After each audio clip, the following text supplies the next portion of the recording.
Peygamber sallallahu aleyhi ve sellem'in İbrahim degen balası olan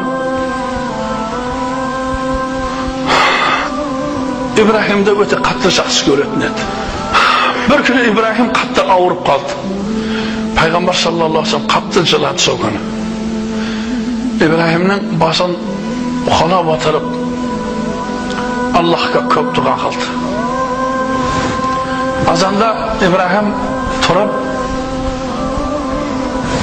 baldarmen oynadı.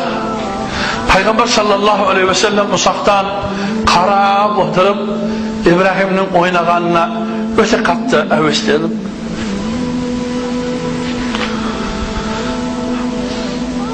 Sonra Cebrail amin geldi. Ey Habibim dedi. Aytayın desem batınlanmay jatırmın. Yüreğimde ağırt koyan ba dep. Aytbayın desem haktan buyruk dedi. Aytaveriniz dedi. Onda İbrahim'de alıp kırınız. İbrahim'de üyde kütüp otur. Melekel mevt. Azrail kütüp otur dedi. Peygamber sallallahu aleyhi ve sellem Hey İbrahim dedi. Üyge keleyik üyde ben kütüp otururken dedi.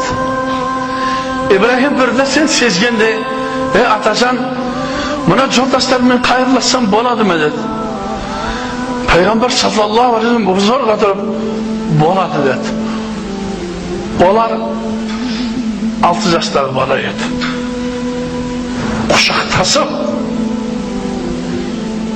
7 pul dönüde koşmektendi. Kuşakta hayırlaşıp oldu.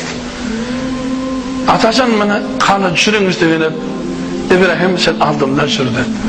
İbrahim'in ketip barışatkanın arkasını görüp Peygamber sallallahu aleyhi ve sellem'in gereksiz asker edin. İşkekerde işte Azrail aleyhisselam otur. Ya akıca ben korkup gitip atırım. Buna okum dedi. Çok otur haber. Ey İbrahim otur dedi. Otur dedi. İbrahim otur. Ake basın katta vurmadı. Ake basın katta vurmadı dedi. Sınıfa ya Rabbi dedi. Ya Rabbi bu senin takdirin dedi. Cebrail amin geldi de ey Hazret, ey Habibim, Allah subhanahu teala bir çürükке yakın narseni koymaydı. Tanıdınız dedi.